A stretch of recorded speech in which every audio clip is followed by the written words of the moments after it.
인생은 길 위에 있습니다. 뿐만 아니라 교회도 길 위에 있습니다. 우리는 되게 인생을 살아가면서 안정될 어떤 날, 걱정 없이 살 어떤 날, 확실한 것이 이제 그냥 보장되어 있는 어떤 날들을 기대하면서 이제 인생길을 걸어 갑니다. 교회도 어느 정도 되면 이제 좀 그냥 교회만 다니는 그렇죠? 사역도 안 하고 그냥 교회만 다니는, 그래서 서로 놀기만 하는 뭐 이런 어떤 좋은 그런 완성된 어떤 날들을 기다리면서 살아갑니다. 그러나 우리가 알다시피 우리가 살아가는 인생은 참 길 위에 있다는 표현이 정확하다고 할 수 있을 것 같습니다. 그렇지 않습니까?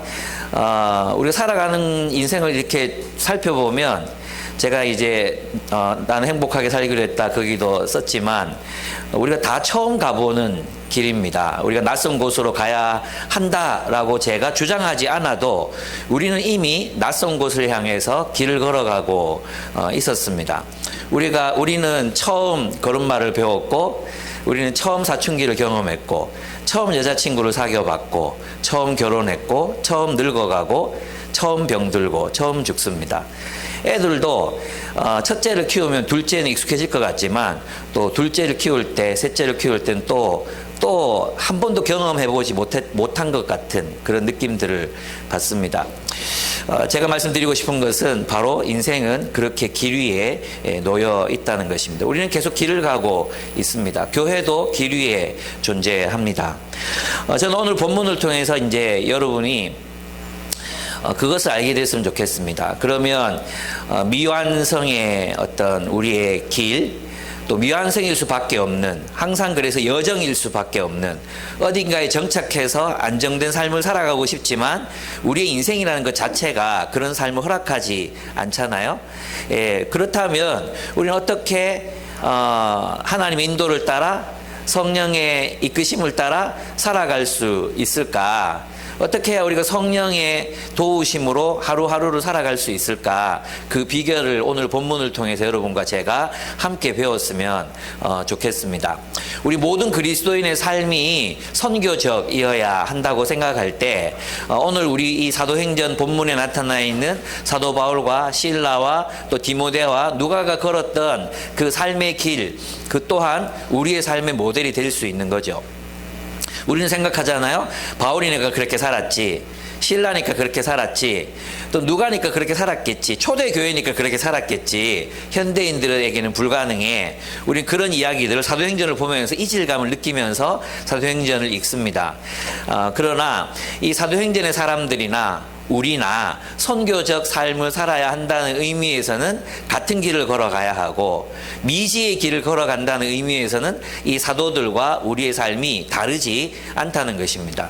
그러면 그들은 어떻게 살았을까요? 이제 한번 교회로서 살아갔던 그들의 삶을 한번 살펴봤으면 좋겠어요. 먼저 1절에서 5절을 보면은 바울이 디모데를 데려다가 할례를 행하고 이제 동역하는 모습을 볼 수 있습니다. 디모데는 그리스도인이었습니다. 아마도 한 5년 전에 바울이 이 지역에 복음을 전했을 때 그의 할머니와 어머니가 예수님을 믿었던 것 같아요. 그래서 그 영향으로 그도 아마 그리스도인이 되었던 것 같습니다. 그의 아버지는 그리스인이었고 어머니는 유대인이었는데, 유대 관습에서는 어머니가 유대인이면, 우리는 아버지가 뭐 한국 사람이라 뭐 이런 거 있잖아요. 근데 어머니가 유대인이면 자녀들도 유대인이라고 이제 여겨지던 그런 관습이 있었습니다. 그러니까 신앙은 아빠들보다는 아무래도 엄마들의 영향이 더 크다는 것을 유대인들은 처음부터 알고 있었던 것 같아요. 이런 디모데의 태생, 반 그리스인, 반은 유대인이라는 이런 태생은 선교에 유리할 수도 또 불리할 수도 있는 그런 조건이었습니다. 디모데는 어떻게 보면 유대인과 또 이방인 모두에게 배척당할 수 있는 사람이기도 했고, 또 한편으로는 유대인과 이방인 모두에게 접근이 가능한 그런 사람이기도 했습니다. 근데 이제 선교적인 관점에서 보면 한쪽을 선택해야 했던 것 같아요. 그래서 이제 할례를 행하게 하고 유대인들에게로 이제 가게 됩니다.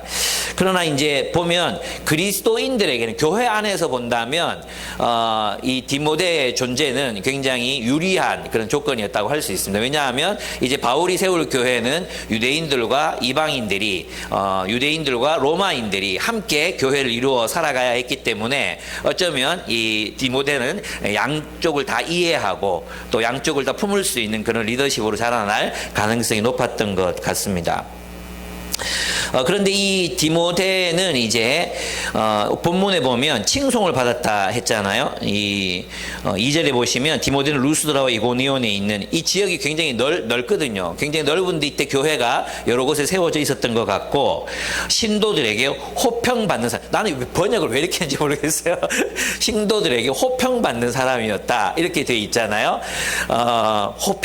호평이란 말을 언제 쓰죠? 좋은 평가를 받는 사람이었다. 이렇게 되어 있습니다.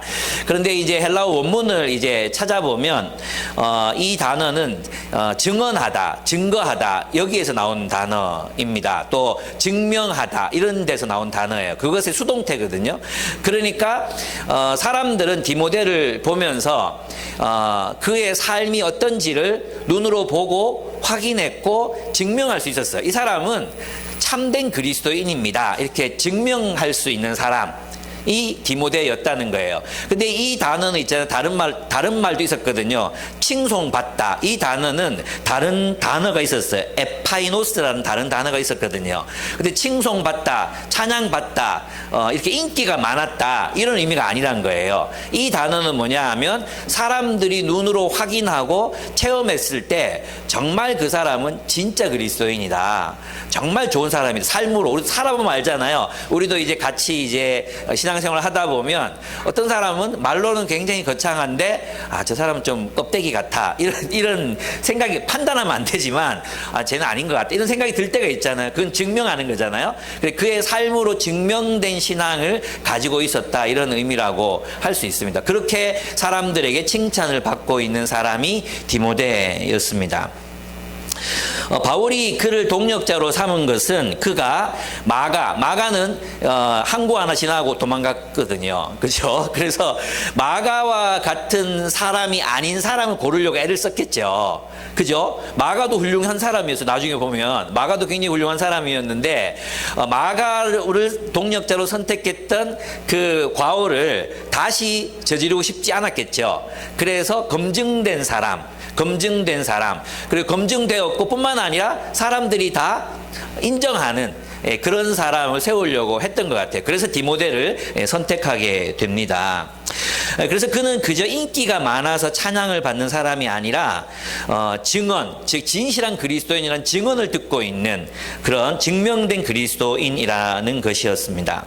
그래서 바울이 그를 동력자로 삼은 것은 마가와는 달리 고된 선교 여정을 함께 할 수 있는 사람이라는 확신이 들었기 때문에 디모데 보고 같이 가자고 이렇게 얘기했던 것 같습니다. 그렇습니다. 우리는 이런 사람을 목회자나 또 선교사로 세워야 하고 리더들로 세워야 합니다. 그냥 신학교 개인이 부르심을 받아서 신학교 가서 나 신학교를 전공했으니까 목회자가 돼야 돼. 이건 침례교 정신에도 맞지 않고 기독교 정신에도 맞지 않습니다. 원래 기독교 정신은 뭐냐 하면 그 공동체 안에서 모든 사람들에게 인정받는 사람, 칭찬받는 사람, 저 사람은 정말 우리 공동체를 위한 지도자가 될 만한 분이에요. 그렇게 모든 사람들이 인정하는 사람들에 의해서 리더가 세워지는 것이 바람직하다고 할 수 있습니다. 그래서 오늘날 청빙 제도가 주는 그 나쁜 면들이 굉장히 많아요. 이번에도 제가 어디 가서 들었는데 요즘에 옛날에 있잖아요. 옛날에는 전도사님들이 다 어디를 맡고 싶어 했냐 하면 대학 청년부를 맡고 싶어 했어요. 왜냐하면 대학 청년부가 막 부흥하던 시기가 있었잖아요. 그죠? 그때는 막 대학 청년부를 하면 청년 사역, 뭐 또 IPU 간사 이랬으면은 이력서만 내면 막 합격하던 때가 있었어요. 근데 이번에 이제 저희가 이제 조이 작가 모임을 한번 같이 하면서 이제 서울에서 오신 목사님께서 그런 얘기를 하시더라고요. 요즘에는 청년 사역자들이, 전도사님들이 자기 이력을 관리한다고. 자기 이력을 관리하면서 청년부에는 절대 지원하지 않는데요. 왜 그런지 아십니까?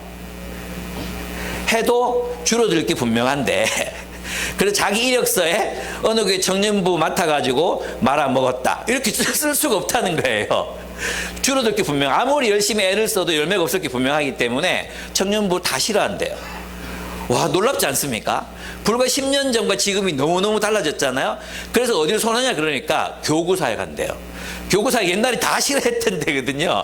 근데 거기 가면 자기가 그래도 함께 앞으로 뭐 분립하면은 함께 동력할 돈 있는 사람들 함께 갈 수 있잖아요.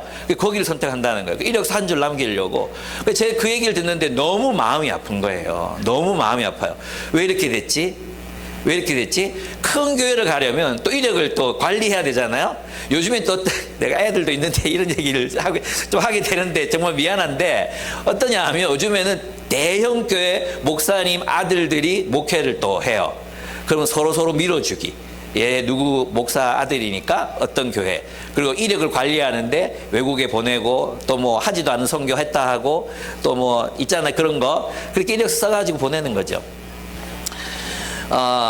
지금 이렇게 가면 한국교회 망합니다. 그죠?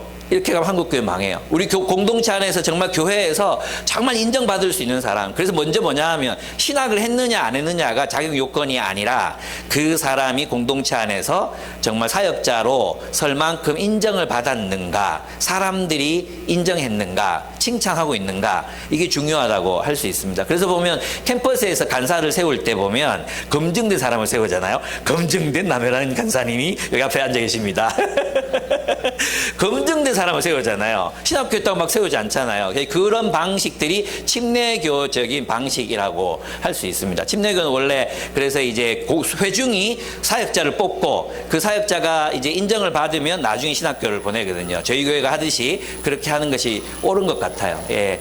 그래서 여러분이 이런 부분에서 칭찬받는 사람, 검증된 사람을 볼 줄 아는 눈도 있어야 되지만 우리 자신이 또한 이렇게 검증된 사람으로 세워져갈 필요가 우리에게 있다는 것이죠.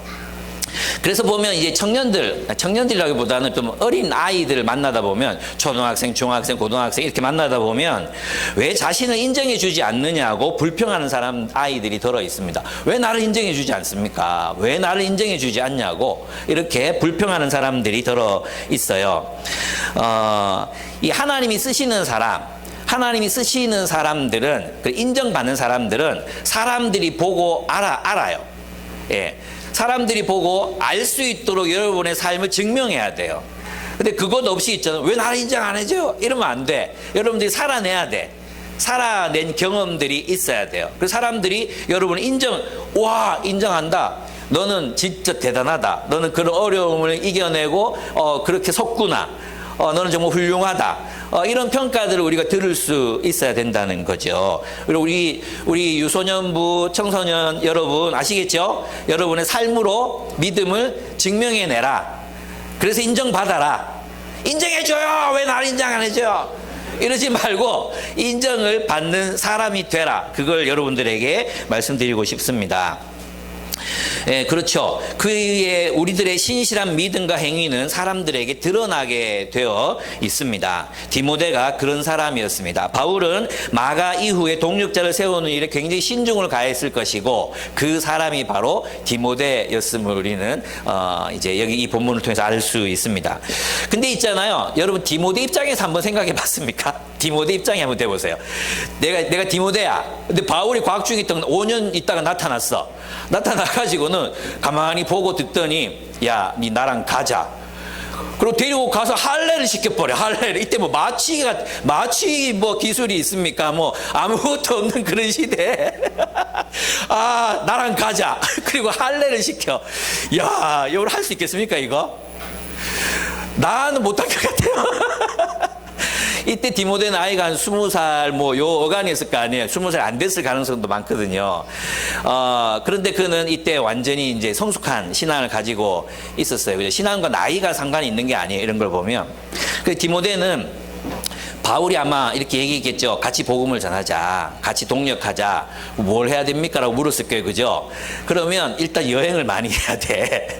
이 본문에 이 나오는 데를 그냥 매일 그냥 걸어가지고 매일 갔다고 하더라도 2달, 61일 걸리는 거리예요. 61일 걸리는 거리.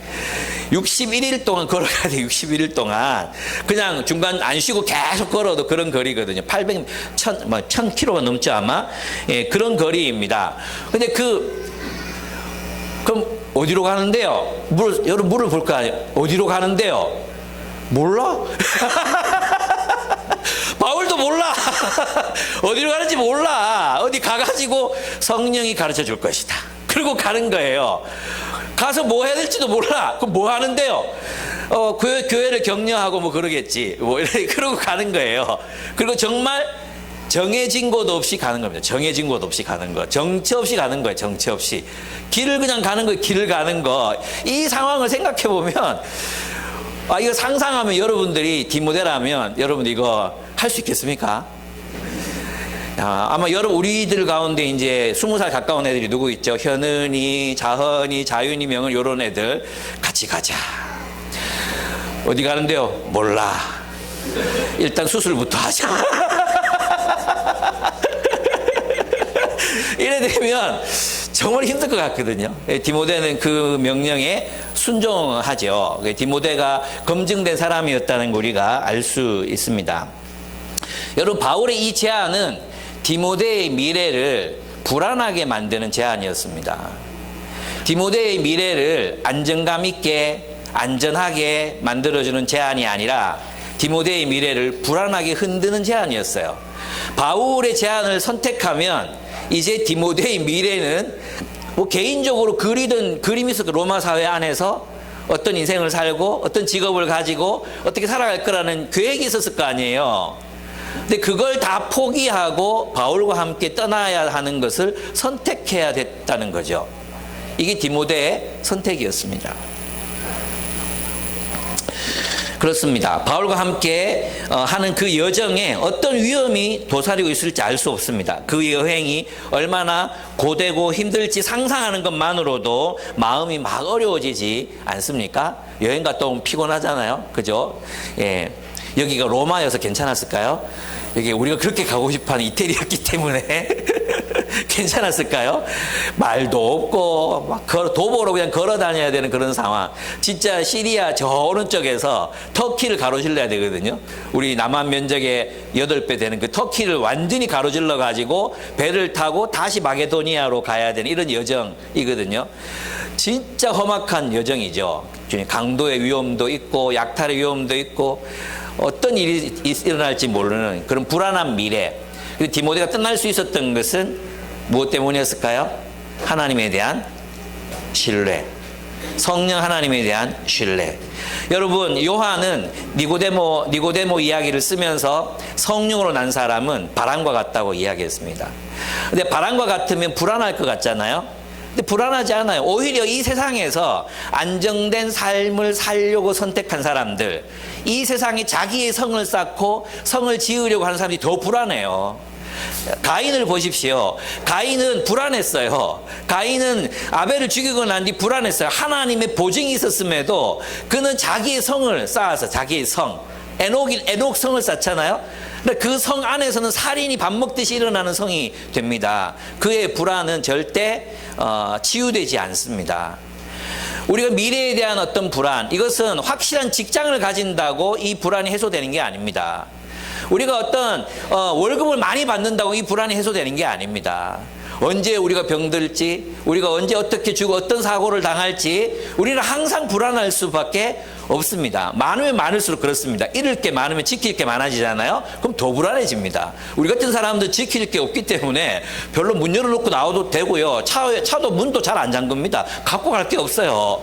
저차 훔쳐 가봤자 뭐 저거 얼마 받겠나, 지만 손해지 뭐 이런 생각이 들거든요. 근데 진짜 새 차 산 사람들이 현석 형제 차 딱 대놓을 때 보면 쫙 새 차 얼마나 이지중지한지 모릅니다. 그죠?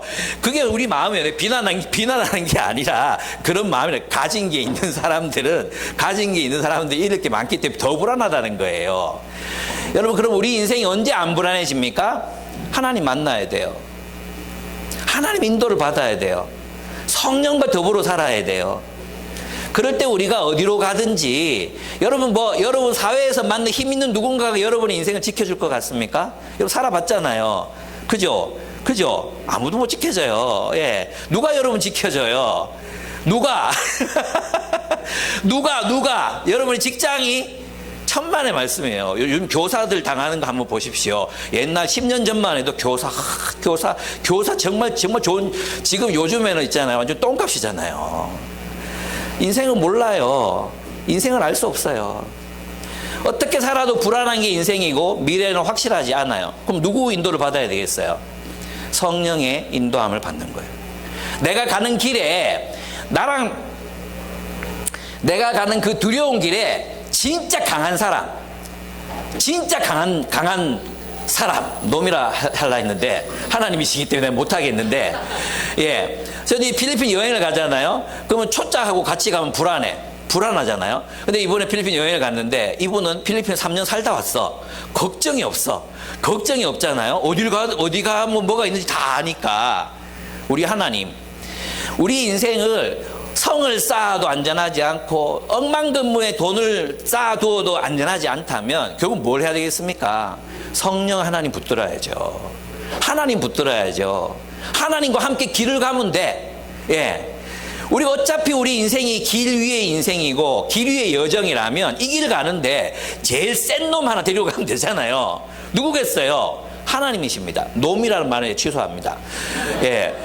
그렇다는 뜻입니다. 하나님과 함께 가는 거, 하나님과 함께 성령의 도우심, 성령의 인도하심을 따라 걸을 때 그때 가장 안전한 삶을 살 수 있는 것입니다. 그래서 사도들은 그렇게 살았다고 할 수 있습니다. 여러분, 옛날에 많이 불렀지만 요새 잘 안 부르는 찬양이 있습니다. 대학부시 찬양 부르다가 울컥했는데, 푸른 바다 나선이 몸 어디든, 이쯤 하면 따라와야 되는데, 이 가오리라 괴로우나 즐거우나 주만 따라 가오리니 어느 누가 막으리까. 이거 안 따라하네. 주민들 막으리까 어느 누가 막으리까 죽음인들 막으리까. 여러분, 이거 8090년대 저 학번들은 다 알잖아요. 이 찬양 부르면서 우리가 울고 주님 부르시면 따라가겠다고 하고 그랬잖아요. 그래서 간사도 되고 목사도 되고 선교사도 되고 그랬잖아요. 예. 디모데의 마음이 아마 그랬을 것 같습니다. 주님 부르시면 어디든지 가겠습니다. 우리 그런 마음으로 살았으면 좋겠습니다. 바울은 그 지방에 사는 유대인들을 생각해서 디모데에게 할례를 행합니다. 근데 있잖아요, 참 아이러니죠. 바로 앞장에서 할례 죽어도 받으면 안 된다. 할례 받으면 큰일 난다 막 이랬던 사람들이 이제 뭐 예루살렘까지 가가지고 막 확증을 받았던 사람이 갑자기 디모데에게 할례를 줍니다. 이게 도대체 무슨 일이 일어난 것입니까? 그죠? 바울은 이 할례를 반대했죠. 할례 받고 유대인이 되어야 구원받을 수 있다. 다시 말하면 할례를 받고 유대인이 되어야 하나님 나라의 백성이 될 수 있다는 예루살렘의 그리스도인들을 반대하는 맥락. 그들 앞에서는 할례를 행하지 않습니다. 그 디도에게는 디도는 할례를 주지 않아요. 디도에게는. 근데 디모데에게는 할례를 줘요. 왜 주냐 하면 유대인들에게 회당에 들어갈 일이 많았거든요. 그 지역에 유대인들의 회당에 들어가서 복음을 전할 일이 많았기 때문에 선교를 위해서는 할례를 줍니다. 여러분, 여기서 중요한 게 있죠. 뭐예요? 맥락이라는 거예요. 맥락. 할례라는 단어가 어떤 행위의 맥락 속에 들어가냐에 따라서 바울은 그것을 찬성하기도 했고 그것을 반대하기도 했다는 거예요. 어떤 맥락에 들어가는 걸 반대했어요? 할례 받아야 구원받을 수 있다. 할례 받아야 너희가 유대인이 될 수 있고 유대인이 되어야 하나님 백성 될 수 있다. 이런 주장을 하는 사람들 앞에서 할례 죽어도 안 돼. no, 안 돼. 이렇게 말했고, 그러나 할례가 중요하지 않은 사람들에게는 그 비그리스도인들에게 복음을 전하려면 할례 받지 않는 이방인이 회당에 툭 들어오면 얼마나 당황하겠어요, 그죠? 그리고 회당 앞에 서서 말씀을 전할 수도 없잖아요. 그러니까 할례를 주었던 것입니다. 선교적 맥락에서의 할례는 가하나 구원론적 맥락에서의 할례는 불가하다. 이것이 바울의 입장이었던 것입니다. 그래서 여러분 우리가 있잖아요. 어떤 성경을 읽을 때도 똑같잖아요. 그래서 성경 사전만 보고 성경을 연구하는 경우가 위험한 게 뭐냐 하면 그 단어의 뜻이나 이런 것들이 맥락 속에서 결정이 되는 맥락. 우리 사람과의 대화도 마찬가지예요. 어떤 단어, 어떤 말, 어떤 문장, 그거 하나고 꼬투리 잡으면 안 돼. 그거 하나로. 맥락, 어떤 맥락에서 이야기했는가, 어떤 동기로 이야기했는가, 어떤 목적을 가지고 이야기했는가, 그걸 가지고 사람의 말을 이렇게 생각을 해야지. 부부싸움 할 때도 말했잖아, 내보고 눈 작다 했잖아, 막 이러면서 계속해서 이제 얘기하면 안 된다는 거죠. 저는 이제 어제 처음 봤어요. 어제 처음 영숙과 나는 솔로다. 그거 짤이 나오고 난 안 보거든요. 나는 솔로 이렇게 안 보는데 어제 처음 봤는데 영숙과 상철이죠. 상철 맞습니까? 맞아요. 예. 그거 한번 보면 너무 재밌어요. 두 사람이 뭐 티키타카인데 말 한마디 붙잡고 계속해서 티키타카 하거든요. 그래도 거기는 이제 좋은 티키타카라서 볼만한데 보통 부부싸움 그렇게 안 하거든요. 단어, 말 그렇게 했잖아요. 여기 끝나잖아요. 근데 우리가 어떤 한 사람의 말을 이해할 때도 맥락, 그 사람이 어떤 컨텍스트와 어떤 흐름 속에서 이야기했는가를 알아야 그 사람을 아는 거잖아요. 교회 사역도 마찬가지예요. 제가 한때 우리 교회 외제차 타고 불 질러 버린다고 얘기한 적이 있었어요. 그게 마치 율법처럼 지금 누가 외제차 타고 가는데 목사님 왜 불 안 질러요? 이렇게 하면 안 돼. 그때의 맥락이 있는 거예요. 그때의 맥락이 20대밖에 없는데 외제차 타고 끌고 그러면 안 되지. 그런 걸 있잖아요. 단어 하나로 자꾸 판단을 하는 사람들이 있어. 그러지 마. 지금은 카니발도 사고 너가 사고 싶은 거 사. 괜찮아. 불 안 질러. 그리고 그게 과장법이지. 그게 진짜 불 지르겠어. 내가 감옥 가야 되는데. 이거 얘기 몇 번을 해도 똑같이 얘기하는 사람들이 있어요. 나는 그게 너무 답답해요. 달라졌잖아요. 있잖아요. 제가 그래서 최근에 교회를 개척한 7년쯤 되는 교회가 있어요. 만났어요. 동력하자고 만났거든요. 만나서 얘기하는데 자기는 성도들 선포를 했대요. 우리 교회는 절대 몇 명 넘지 않고 분립을 하겠다 이렇게 했대요. 빨리 바꿔라. 빨리 바꿔라. 절대 못할 수 있는 상황이 온다. 그래서 그런 거는 성경에 없는 거는 절대 규칙을 만들지 마라. 예를 들면 우리 교회는 절대 건물 사지 않습니다. 이런 헛소리 하지 마라. 살 수도 있다. 제가 괜히 몇 달 전에 나는 중고만 사겠다 얘기해가지고 요새 제가 고민이 많습니다. 제 차가 20년 된 차가 지금 이제 푸르륵 거리고 있어가지고 아씨 바꿀까? 바꿔도 너무 욕하지 마시기를 바랍니다. 그래서 어떤 사람의 이야기, 어떤 사람의 말, 어떤 사람의 인격을 여러분 이해할 때는 맥락 속에서 좀 이해해주자. 어떤 동기로 말했고, 어떤 맥락에서 이야기했는지 봐야지.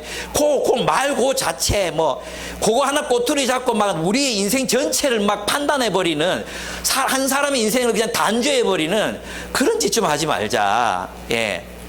여러분, 그거 꼭 기억해 주시면 좋겠습니다. 그리고 그들은 한 팀이 되어 복음을 전했고 도시를 두루 다니며 예루살렘에 있는 사도들과 장로들이 정한 규정을 지키게 합니다. 이게 바울의 성숙함이에요. 사실 있잖아요. 이게 그렇게 중요한 문제가 아니잖아요. 그죠? 어떻게 보면 지금 보면은 음행을 피하고 이게 당연한 거고, 그다음에 우상에게 바친 제목을 피하라 이 얘기잖아요. 그렇게 중요한 얘기 아니거든요. 그런데 바울은 예루살렘 교회가 정했고 예루살렘 장로들이 정했기 때문에 따릅니다. 그리고 열심히 그걸 가르칩니다. 다 돌아다니면서 그 규정이 정해졌다고 가르칩니다. 이게 바울의 성숙함이에요. 바울의 성숙함. 예, 우리에게 이런 모습들이 필요합니다. 예, 리더들이 결정했고 이렇게 했어. 그러면은 이걸 또 이렇게 실행하는 거죠. 실행하는 거. 여러분 그동안 그렇게 잘 해오셨습니다. 넘어가겠습니다. 두 번째, 6절에서 10절을 보면 바울이 환상을 본 뒤에 마케도니아로 건너가서 선교합니다. 이 바울의 원래 계획은 소아시아, 아시아, 여기서 아시아는 있잖아요. 우리는 일본, 중국 뭐 이런 거 생각하잖아요. 근데 이때 사람들이 생각했던 아시아는 어디냐 하면 여러분 이 오른쪽 여기에 보면 제가 이걸 원래 이거 해올라 그랬는데 시간이 없어서 못 해왔어요. 미안해요. 여기에 보면 뭐가 있냐면 이 오른쪽에 여기가 아시아예요. 아시아. 지금 터키 지방. 여기가 아시아고 이스탄불을 기점으로 해가지고 요 옆으로 가면 유럽이에요. 유럽. 그래서 이제 여기 딱 나뉘거든요. 근데 아시아는 어디냐 하면 에베소 지역, 에페스라는 지역이에요. 그 지금 터키 지방의 에페스라는 지역, 그 이스탄불 포함한 요 지역이지 싶어요. 예, 그 지역이 이제 아시아예요. 근데 여기는 왜 이제 가려고 했냐 하면 여기에 바울이 이제 복음을 전하고 교회들이 세워졌거든요. 근데 거기를 한 번 더 돌아보고 싶었어요. 더 확고하게 복음을 전하고 싶었던 것 같아요. 근데 성령이 못 가게 해요. 근데 그 이유를 생각해 보면 왜 못 가게 하셨을까 생각해 보면 여기에 이미 베드로에 흩어진, 베드로가 예루살렘 교회를 섬겼잖아요. 근데 스데반 박해 이후에 흩어져서 에베소로 많이 넘어갔거든요. 그래서 그 지역에 베드로가 섬기는 교회들이 여러 군데가 있었고 요한의 7교회, 사데모의 빌라델비아 교회 알죠? 그 교회들이 이미 거기서 털을 잡고 자리 잡고 있었거든요. 그러니까 지금 초대교회가 씨를 뿌려야 되는 상황에서 거기 굳이 갈 필요가 없는 거예요. 그래서 막으셨던 것 같아요. 그리고 아마도 이 막으셨다는 표현은 어떤 표현이냐 하면 성령께서 가지마 이렇게 하셨다기보다도 이 4명 있죠. 바울, 실라, 그 다음에 디모데 이 3사람이 함께 깊이 의논했을 가능성이 높아요. 기도하면서 하나님 우리가 어디로 가야 합니까?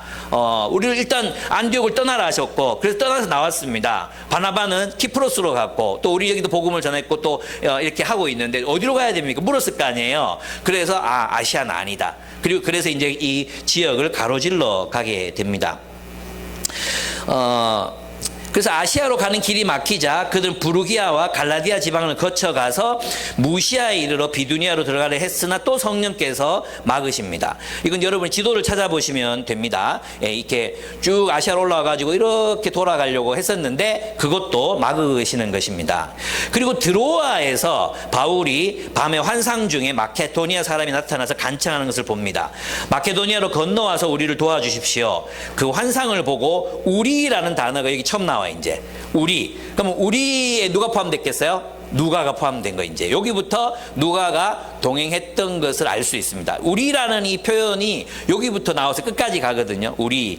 그러면 이 단어가 우리들에게 얘기하는 게 뭐냐 하면 사도행전이 열린 결말로 끝나는 거 아시죠? 사실 바울이 어떻게 죽었는지 몰라요. 안 나와요. 전설상으로만 나타나 있지 어떻게 죽었는지 알 수 없어요. 그리고 황당하게 그냥 중간에 끝나버리거든요. 그럼 이 본문에서부터 우리라는 단어가 나온다는 것은 뭘 얘기하겠어요? 사도행전은 지금도 지속되고 있다는 거예요. 그 우리에 우리도 들어간다는 거예요. 우리도. 그래서 우리도 똑같이 그러면 사도행전의 교회들처럼 우리는 어떠한 역사, 선교적 역사를 만들어 갈 것인가를 고민해야 된다는 거죠. 우리 기쁨의 교회는 함께 어떻게 하나님 나라의 역사를, 선교적인 역사를 써갈 수 있을까? 그게 우리의 기록이 될 수 있다는 것입니다. 그래서 사도행전은 미완성으로 끝나는 것입니다. 사도행전의 우리, 이 단어는 굉장히 중요한 단어라고 할 수 있어요. 이 우리 속에는 누가뿐만 아니라 앞으로는 우리가 다 포함되는 거죠. 기쁨의 교회도 포함되고 한국교회도 포함되고 세계적인 교회들도 다 포함돼서 어떻게 하나님의 선교 역사를 이루어 갈 것인가에 대한 이야기가 기록되고 또 이야기가 전파되고 나누어져야 한다는 그런 뜻이라고 할 수 있습니다. 그럼 여기에서 이제 하나님의 인도, 그럼 어떻게 성령의 인도를 그들은 확신했는가? 그죠?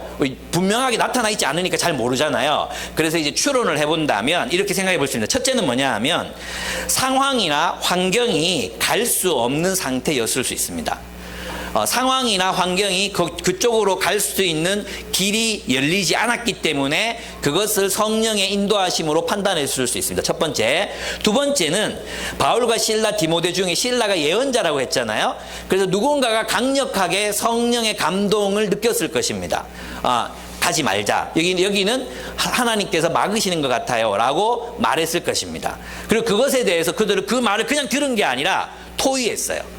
함께 토의해서 그리로 가는 것이 하나님의 뜻이 아닌 것 같습니다 라고 결정했을 가능성이 높습니다. 그리고 세 번째는 영적인 체험이 그들 가운데 있었습니다. 환상을 보잖아요. 그 환상을 보고 나서 와 가자 이렇게 된 게 아니었습니다. 여러분 있잖아, 여기서 이제 중요한 게 뭐냐 하면 이 단어입니다. 확신, 10절에 보면 확신하였기 때문이다 이 단어가 나오잖아요. 확신하였기 때문이다. 이게 무슨 뜻이냐 하면 모으다, 한 마음으로 종합하다, 다양한 자료들로부터 어떤 것을 추론해내다 이런 뜻이에요. 여러분 존스토트 BST에 보면 이렇게 나오죠. 어떤 것을 추론해내다 이런 뜻이에요. 그러니까 꿈꿨다고 그냥 다 가는 게 아니에요. 환상 봤다고 다 가는 게 아니라 그 환상을 보고 뭘 생각했다는 거예요. 서로 토론했다는 거예요.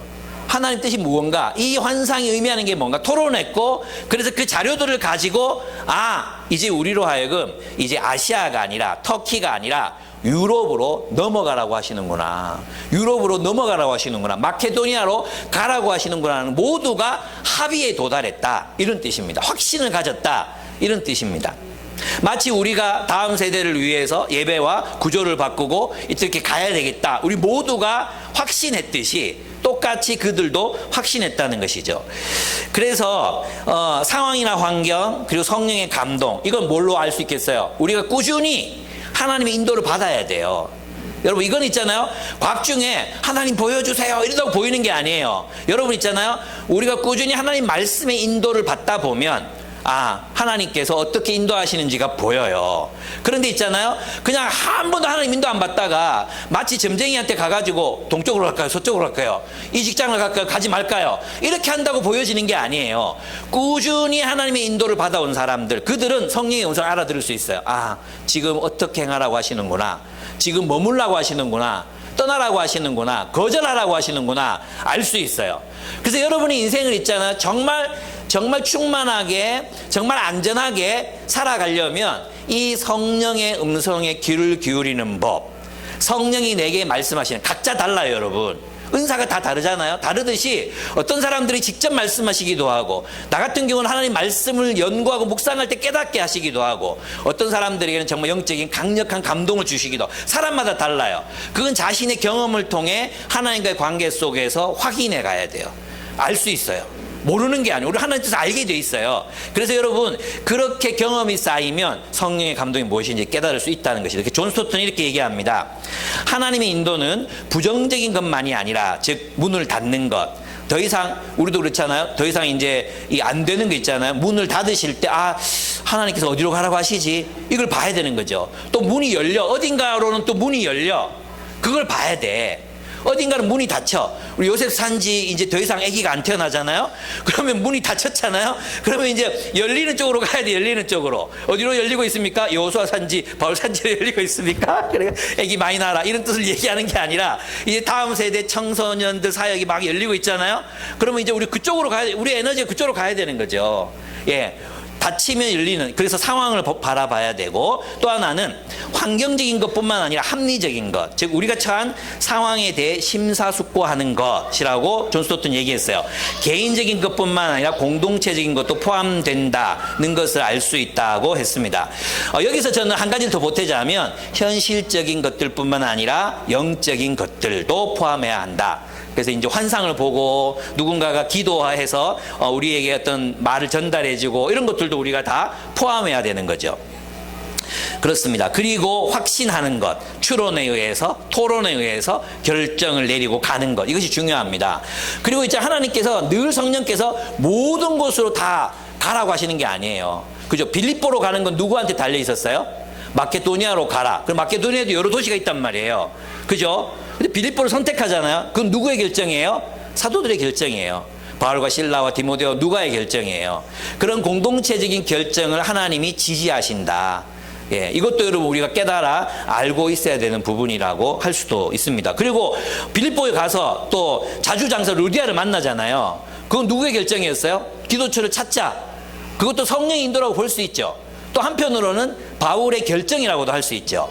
그래서 성령의 인도는 이런 것이다. 여러분들이 본문을 통해서 감을 잡으셨으면 좋겠습니다. 근데 이 길이 있잖아요. 안디옥에서 시리아 길리기아 더베 루스트라까지 총 705km, 약 23일 걸리는 길이. 더베에서 조금 더 올라가서 비시디아 안디옥에서 들어와까지가 950km. 와, 38일. 총 1655km. 2달을 꼬박 걸어야 되는 그런 길이었습니다. 이 길을 그들은 갑니다. 여러분, 이 상황을 생각해 보면 가는 데마다 막 교회가 세워지고 환영을 받고 이런 게 아니잖아요. 어디로 갈지 몰라. 그 길을 그냥 가는 거예요, 그냥. 여기 지금 밑에 여기 있을 때는 사람들 막 격려하고 그랬잖아요. 교회에 있었으니까. 근데 그 외의 길들이 비시디아에서부터 그 약 한 달 넘는 그 길은 계속 그냥 가야 되는 길이에요. 가면서 어떤 생각이 들었을까요? 이 내 남자의 마음속에 가도 가도 끝이 없는 그 길. 여기서 뭐 할까요? 막아. 가지 마라. 또 저리로 갔는데 그를 가지 마라. 어디로 갈까요? 이런 정처 없이 성령 하나님만을 의지하고 가야 되는 그런 상황. 이게 네 사람의 마음속에 이게 어떤 마음이 들었을까요? 이 마음 어떤지 알거든요. 예전에 이제 처음 우리 교회에서 필리핀 갔을 때, 저도 필리핀에 답사를 가본, 돈이 있으면 답사도 갔지. 답사 가서 거기 가서 뭐 할지 다 결정했지. 그죠? 돈 많이 줘. 그럼 답사도 갈 수 있어. 그런데, 그 다 자기 자비랑 해가지고 갔단 말이에요. 우리 애들 가는 것도 우리 돈 내서 다 갔단 말이에요. 그렇게 가서 처음 가보는 그 사역지. 무슨 일이 어떻게 벌어질지, 학교 강당이 어떻게 되는지 난 몰라. 그래서 처음 가서 보고 왔는데 아이들한테서 불만이 터져 나온 거예요. 아니, 이런 것도 뭐 할지 준비도 안 해놓고 갔냐고, 막 밤새도록 막 비토하고 막 이런 일이 벌어진 거예요. 그래서 나 속상하더라고. 나도 처음 갔고 무슨 일이 벌어질지 모르고 오늘 답사 간 거고 다음에 내일은 이렇게 하면 되겠다 하고 생각하고 갔는데, 이런 것들이 사람들이 불만이 될 수 있잖아. 내가 말하는 건 그때 그 사람들이 잘못했다, 이런 잘못했지, 물론 잘못했지만 그렇게 하면 안 되지. 근데 그 사람들이 이제 알아야 되는 거죠. 성령께서 우리를 인도하시고 처음 가보는 길이라면 모두가 함께 마음을 합해야 되는데, 이 네 사람의 마음이 어땠을까? 바울을 향한 마음이 어땠을까 한번 생각해봐요. 바울을 향한 마음이 어디로 가는데요? 여러분, 있죠. 이게 디모데였으니까 따라갔지, 마가였으면 어디로 가는데요? 어디로 아니, 리더가 그것도 몰라요. 아니, 여기까지 왔는데 성령이 가지 마라 그러잖아요. 왜 똑바로 바로 빌립보로 가지? 왜 이렇게 하나님 뜻도 몰라요? 이럴 수 있을 거 아니에요? 여러분이 저한테 하는 불만, 어디로 가는데?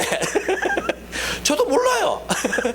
네, 그래서 있잖아, 선교 여행 가면 애들이 자꾸 묻는 게 뭐냐, 내일 뭐 하는데요? 내일 뭐 하는데요? 몰라요. 나도 몰라요. 선교사님 알아요. 어떻게 알아요? 선교사님도 안 정했어. 애들 상태를 보고 우리 상태를 보고 어떻게 할까를 결정해야 되는데, 오늘 뭐 먹어요? 몰라요. 가다 보면 먹겠지. 이런 게 익숙해져야 돼. 그래서 이제 필리핀 데리고 가가지고 나들 물어보면 몰라. 이 답답함 하나님께 기도해보자. 이런 거 훈련을 시켜야 된다고 생각해. 그래서 함께 가는 거, 이거 중요하다 생각합니다. 그래서 여러분, 본문에서 우리가 이제 요거 하고 마칠게요. 본문에서 우리가 하나님의 인도에 대해서 알 수 있는 것 5가지만 정리하겠어요. 첫째, 소명을 이루기 위해서는 나아가야 알 수 있다. 나아가야 된다. 하나님 뜻을 가르쳐 주세요. 그럼 가겠습니다. 확실하면 가겠습니다. 거기를 보여주면 가겠습니다. 이런 거 없어요. 가야 알아요. 가다 보면 아니다. 우리 하나님이 그냥 처음부터 빌립보로 가라 이러면 되는데, 그죠? 그래, 안 가르쳐줘. 어디로 갔는데 그거 아니다. 어디로 갔는데 그거 아니다. 가야 알아. 가봐야 아는 거예요. 하나님의 인도는, 제가 그랬어요. 가보니까 알겠더라고. 하나님 뜻대로 그냥 가보니까, 이 길로 가라고 하셨구나, 이거 알 수 있겠더라고요. 이게 이제 반복이 되면 두렵지 않아. 가봐야 돼. 일단 가야 돼. 알겠죠? 두 번째 뭐 해야 됩니까? 성령의 인도하심에 주의를 기울여라. 여러분의 마음, 이게 항상 말씀을 가까이 하고 기도해야 돼. 말씀을 가까이 하고 기도하고 하나님 뜻대로 살려고 애쓰는 사람들에게 주어지는 것이 하나님의 인도다. 그냥 곽중에 주어지지 않아. 그런 사람들은 그렇게 하나님 인도를 구하면 항상 불안할 수밖에 없어. 그래서 항상 하나님의 인도를 평소에 구해라. 세 번째, 동력자들과 함께 인도를 받아라. 같이 하나님 뜻을 물어라. 함께. 나는 하나님의 뜻이 이거라고 생각해. 성령의 감동이 있어서 넌 어떻게 생각해? 모두가 나도 그렇게 생각해. 나도 그렇게 생각해. 나도 그렇게 느꼈어. 아시아로 가지 말고 빌립보로 가자. 바다를 건너자. 에게해를 건너자. 이렇게 되는 거예요. 함께 결정하는, 함께. 거기에 성령이 임하시는 거예요. 성령이. 그리고 네 번째, 함께 가면서 깨닫는다. 함께 가면서. 안 가면 못 깨닫는다. 가봐야 깨닫는다. 그리고 다섯 번째, 상황을 주목해 바라봐야 한다. 열리는가, 닫히는가. 어디가 닫히고 어디가 열리고 있는가. 이걸 항상 바라봐야 돼. 그래서 내가 처음에 뭐 하려고 했던 게 있잖아. 저는 아프리카 선교사가 되기로 했습니다. 근데 아프리카 안 보내실 수 있어요. 아프리카는 닫히고 중국으로 갈 수도 있어요. 중국 선교를 평생 하다가 중국에 뼈 묻을 것 같았는데 다 추방당했잖아요. 성령이 그곳에서 복음 못 전하게 하셨어. 그럼 체코도 가고 태국도 가고 영국도 가는 거예요. 맞죠? 저는 캠퍼스에 제 뼈를 뿌려라 그랬어요. DPM 장소에 내 뼈를 뿌려라. 나 지금 생각하면 그게 얼마나 그 DPM 장소 기도하는 애들 보면 섬뜩할까. 지금 생각하면 그렇게 하면 안 되는 거였는데 DPM 장소에 내 뼈를 묻어라. 내가 그랬거든요. 근데 그렇게 하면 안 됐지. 뼈 묻으면 안 돼. 몰랐죠. 예. 그리고 이제 교회 사역을 하게 될 때 어떻게 알았겠습니까? 지금도 모르는 거죠. 뭐 하는 분들이 이제 교회 안 옮기죠? 확신할 수 없어요. 아니 교회 때문에 이사 왔는데요. 몰라요. 하나님 가라고 하면 가는 거지. 이제 더 이상 안 나누죠? 몰라요. 예. 아 이제 우리 뭐 교회 사는 거 끝났죠? 몰라요. 뭐 하나를 팔아야 될지 사야 될지 지어야 될지 몰라요. 하나님께서 그때 우리에게 말씀하실 거예요. 저는 믿어요. 하나님께서 그때 우리 모두가 알 수 있도록 말씀하시면 그때 움직이는 거예요. 이해되십니까? 그래서 우리 교회 다니면서 있잖아요. 뭐 하기로 했잖아요. 이런 얘기하면 안 돼요. 예. 그런 거 없어요. 하나님께서 보여주시는 대로 한 걸음 한 걸음 가는 것입니다. 그래서 바울이 빌립보로 가서 누구를 만납니까? 예, 루디아를 만나는 거예요. 여기에서 유럽의 첫 교회가 기류에 세워져. 기류에. 회당이 아니야. 성전이 아니야. 회당도 없어. 남자도 아니야. 여자들은 숫자도 안 셌잖아. 그죠? 그런데 하나님이 놀랍게도 이방 여인 루디아를 통해서, 이름도 몰라. 루디아 지방 여인, 루디아 아줌마, 자주장사 아줌마, 이름도 몰라. 거기에 기류에 하나님이 교회를 세워버린 거예요. 성전도 아니고 교회를 거기 기류에다가 교회를 세워버렸다. 기류에다가. 여러분 이게 우리에게 주는 이 메타포적인 메시지, 이게 뭔지 아시겠습니까? 교회는 기류에 있다. 어디로 갈지 몰라. 어디로 가는지 몰라. 하나님의 인도를 따라 가는 거야. 어디로 갈지 모르지만 하나님 손 붙잡고 가는 거야. 그리스도인 모두가 그래. 우리 모두가 어디로 갈지 몰라. 그럼 확실한 한 가지 있어. 하나님이 우리를 인도하신다. 하나님이 우리를 보호하신다. 하나님이 우리를 지키신다. 하나님이 우리를 지키시는데 어떤 길을 가든, 어떻게 험산 줄령을 넘든, 바다를 건너든, 파도가 치든 우리는 안전하다. 이것이 그리스도인이 가져야 되는 확신이라는 것입니다. 어디 우리를 안전한 곳으로 인도하시는 분이 아니에요. 하나님은 안전한 분 그 자체, 안전 그 자체이신 분이 우리와 함께 걸어가시는 것, 그것이 신앙이에요. 그 하나님 놓지 않고 사는 것. 하나님 손 놓쳐버리면 끝장이야. 안 그래도 불안한 인생인데 뭐 안전한 성이 어디 있습니까? 그 유토피아가 어디 있습니까? 안전한 미래가 어디 있습니까? 없습니다. 오직 하나님 안에서, 우리와 함께 길을 걸으시는 하나님 안에서, 오직 우리의 손을 붙잡고 가시는 하나님 안에서 길 위에 교회가 있습니다. 길 위에 여러분의 소명이 있습니다. 길 위에 여러분의 사명이 있습니다. 그러므로 여러분, 낯선 곳으로 나아가기를 두려워하지 마십시오. 여러분, 이 낯설고 낯선 땅으로 왔던 누군가가 있었기 때문에 우리가 복음을 듣고 예수 믿을 수 있었습니다. 우리도 우리를 향해서 부르시는 그 낯선 곳, 낯선 사람들, 한 번도 만나지 못했던 사람들, 꺼려지는 사람들, 그들에게로 나아가야 합니다. 우리가 그들에게로 나아가 복음을 전하고 그들에게 구원의 길을 알려주어야 합니다. 자, 여러분들과 우리가 함께 그 낯선 곳, 땅끝까지 이르러 복음을 전하는 교회가 되기를, 길 위의 교회가 되기를 축복하고 또 축복합니다. 우리 함께 기도하겠습니다.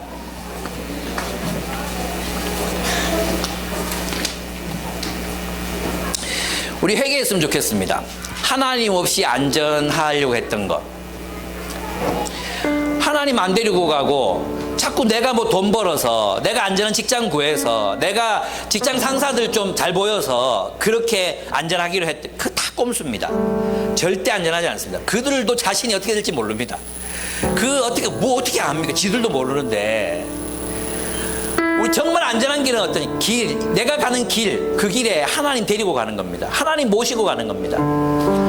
내가 하나님 모시고 가지 못하고 하나님 버려놓고 내가 나의 안전한 길을 찾고 내가 나의 성을 만들고 하려고 했던 거 회개합시다. 그리고 길 위에 계신 하나님, 길 위에서 우리를 인도하신 하나님, 광야길을 인도하신 주님, 제자들의 그 길에 동행하셨던 주님, 지금도 성령으로 예수의 영께서 사도들과 함께 길 위에서 그들과 동행하시는 주님, 그 주님 신뢰함으로 한 걸음 한 걸음 나아가겠다고, 주님이 가라고 하면 가고 가지 말라고 하면 가지 않겠다고, 가라고 하신다면 그 험한 파도도 넘고 산도 넘어가겠다고, 함께 가겠다고, 부름받아 났으니 뭐 어디든지 가오리라, 그 신앙을 회복하고 주님 부르시는 그 낯선 곳을 향해 나아가겠다고 이 시간 결단하며 기도드렸으면 좋겠습니다. 기도하겠습니다.